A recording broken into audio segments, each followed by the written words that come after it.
day, beautiful people. Top of the day.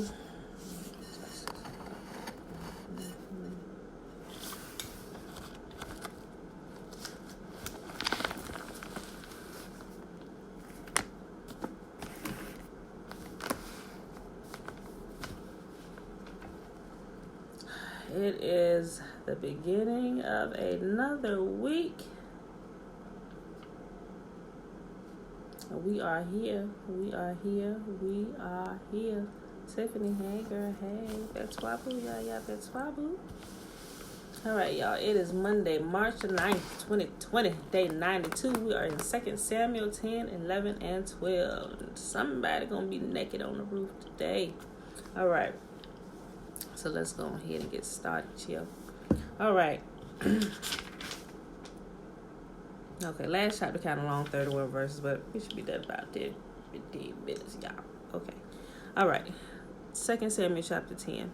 And it came to pass after this that the king of the children of Ammon died, and Hanun his son reigned in his stead.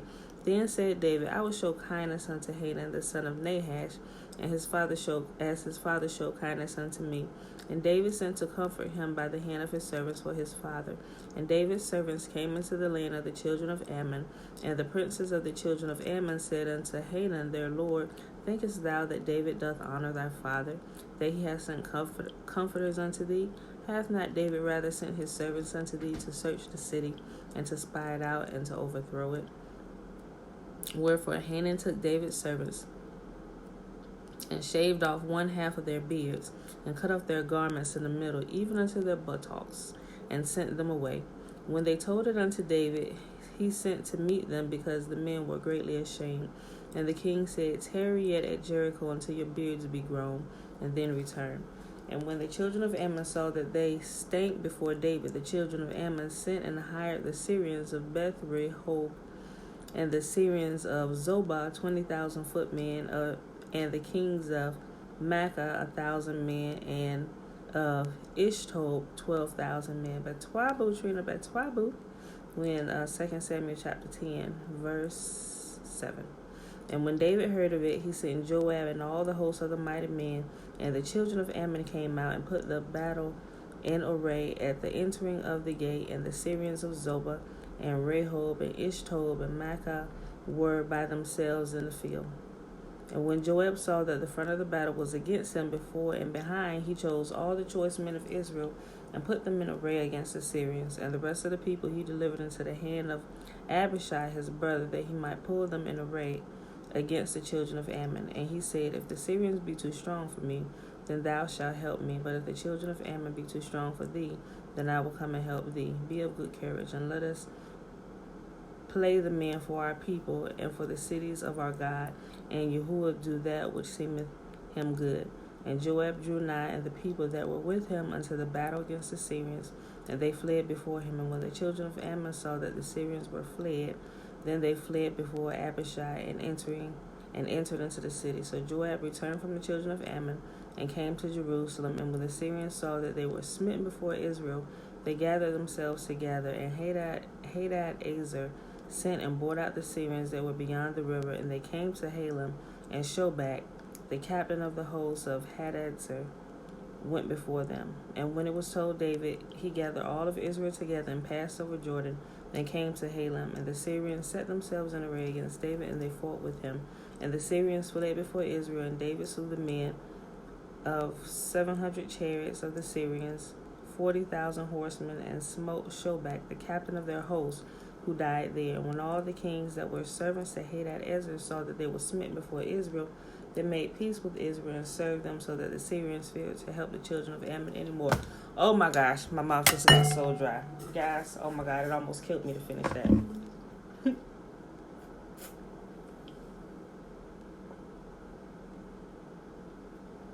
I'm so sorry. Okay. Good morning, Auntie. So I'm on day 21 of my water fast. And so what's been keeping me motivated the whole way through, y'all, I've been watching a lot of fasting videos. Betwabu, Alicia, Betwabu. But I noticed as the days go on, I was like, I must have been really dehydrated, because my body is just soaking up the water. I'm going to the bathroom a lot, But since our kidneys can only process like 1 liter of water per hour, I'm careful with how much water I'm drinking so I don't overdo it. But what I realized, I was listening to a certified doctor. He's a holistic doctor and everything. Dr. Lauren Lockman. He's really good. He's really, really good. He's like the Caucasian Dr. Sebi, right? So I was looking at a lot of his stuff because he does a lot of water fasting. I look at Dr. Sebi, but for the water fasting, I look at his stuff a lot, right? And so he was saying we do not control where our body sends the water, so but my mouth is beginning extra dry, so I figure, okay, apparently all this water is going somewhere that need to be hydrated, and if you water fast, it's not weird that you stop having bowel movements. Most people, when they water fast, they don't begin to have bowel movements until they're done, because the water is going to your colon after it hydrates everything else first that it deems necessary in order, or whatever the body thinks. It'll begin sending the water to your colon and rehydrating the old material that's been sitting in your body for years and years and years. So when people do have a bowel movement, I'm not going to make this sound nasty, but when they do have a bowel movement, what comes out is what the body has rehydrated the whole time you were fasting, and it looks like completely black. That's happened before when I did it before, but I only did like I think I only did like 12 days of water fasting. Like the 10th day, it happened to me. But they call it mucoid plaque, right? So that's what comes out of it, is literally death sitting in your body. So that's where all the water goes to. But I don't know. And I don't know, maybe the braces, I feel like the brace, because it's a foreign material in my body, my mouth be like super dry. It's like it sucks all the moisture. I don't know if my body is trying to kick the braces out or what. But it's crazy. And I realized, you probably knew this, but all water is not the same. I realized I cannot drink Dasani water. It literally makes me more thirsty. Like I can drink it, and it will, it'll literally make my whole body dry. I can literally tell the difference because it's been so long since I eat anything, and I've only been consuming water. But I didn't realize that because I started the fast off drinking alkaline 8.8 water.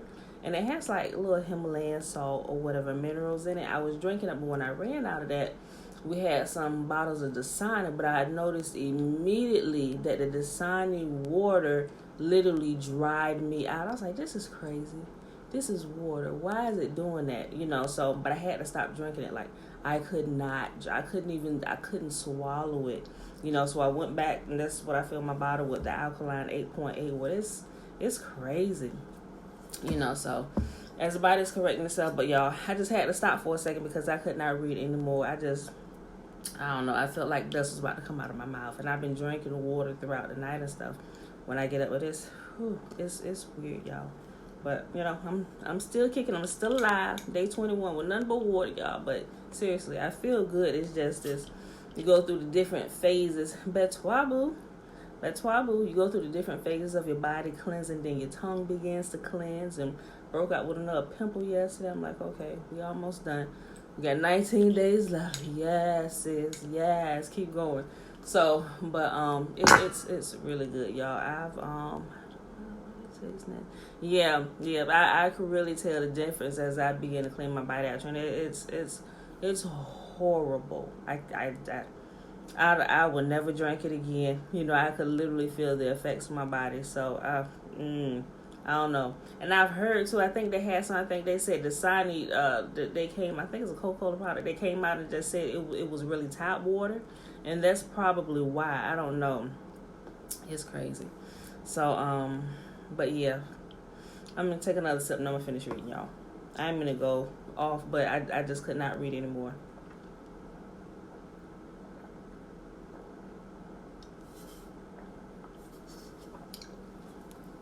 But yeah, okay. I don't know.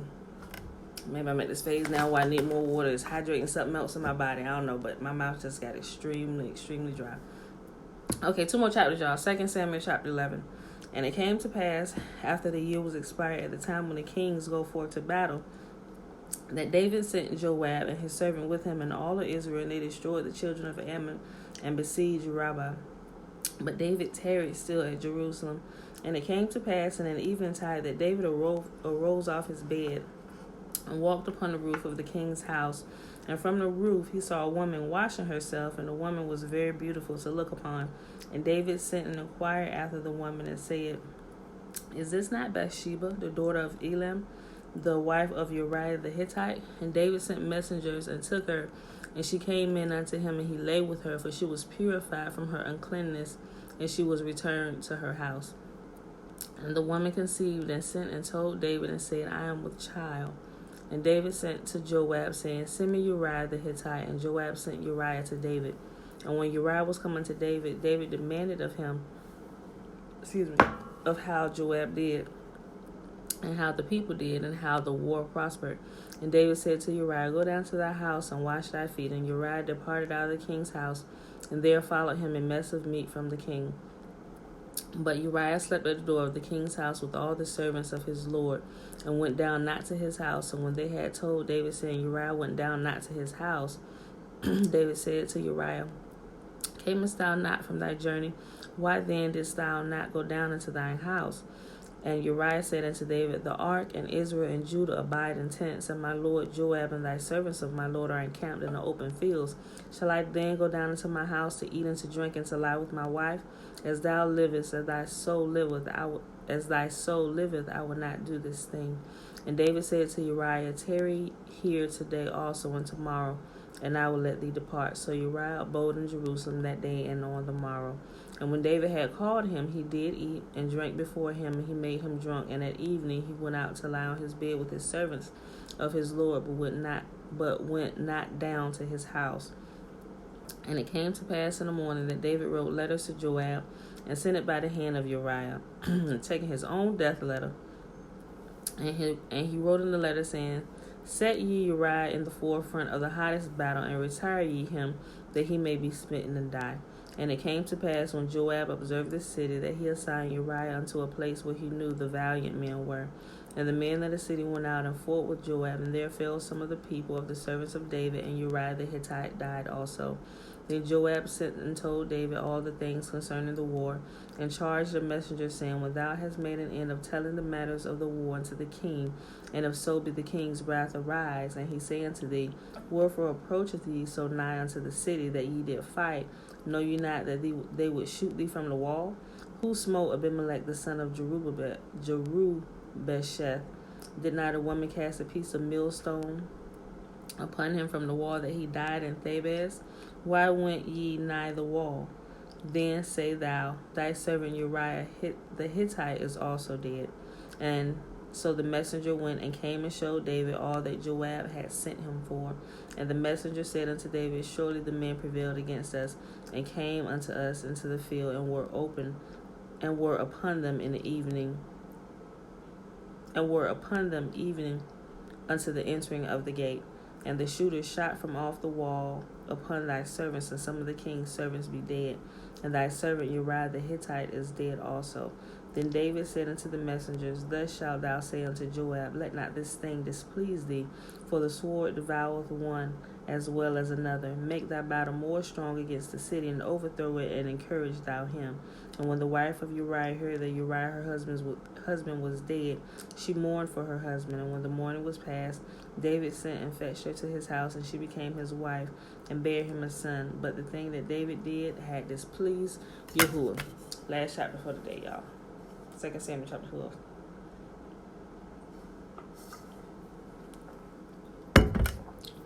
And Yahuwah sent Nathan unto David, and he came unto him and said, There were two men in one city, one rich and the other poor. The rich man had exceeding many flocks and herds, but the poor man had nothing, save one little ewe lamb, which he bore and nourished up, and it grew up together with him, with his children. And it did eat of his own meat, and drank of his own cup, and lay in his bosom, and was unto him as a daughter.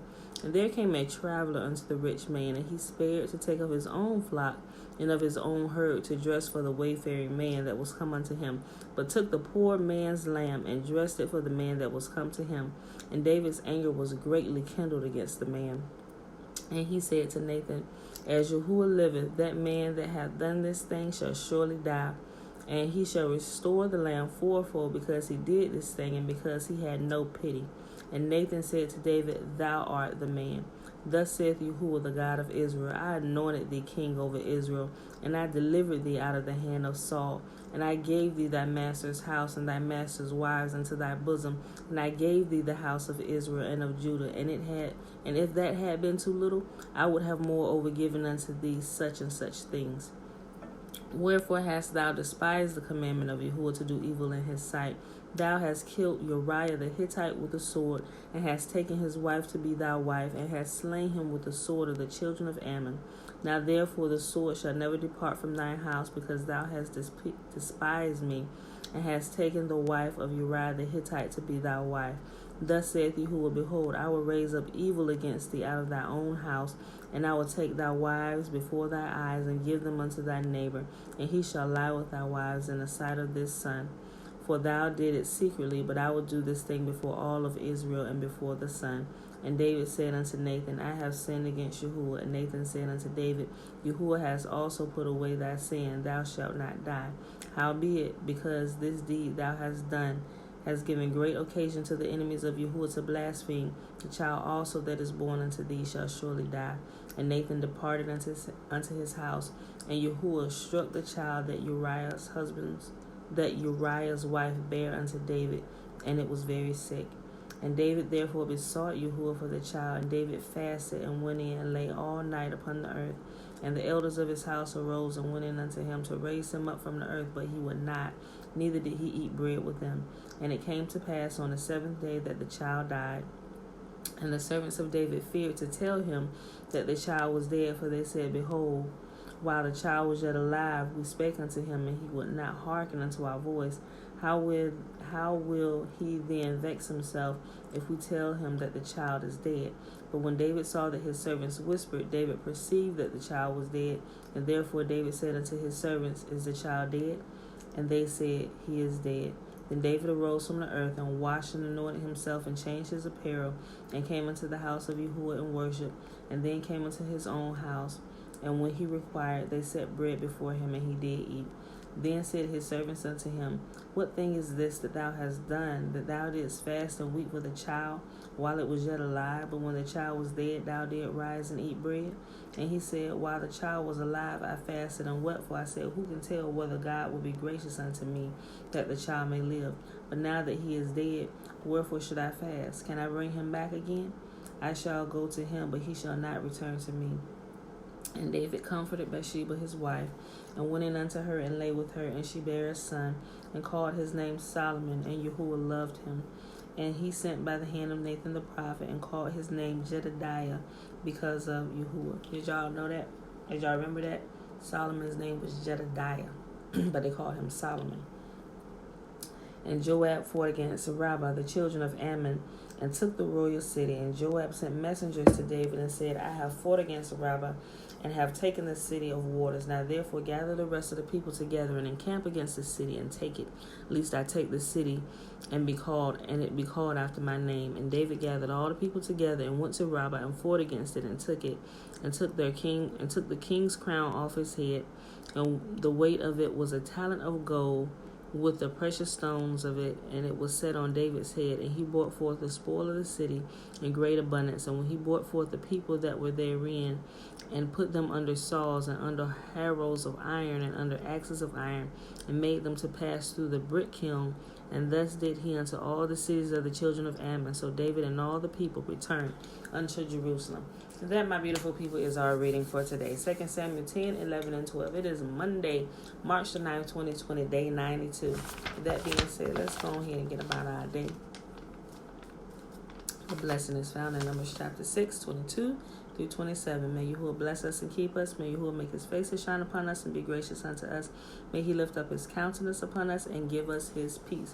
All right, beautiful people, I love y'all, and I will see y'all in the morning. Peace.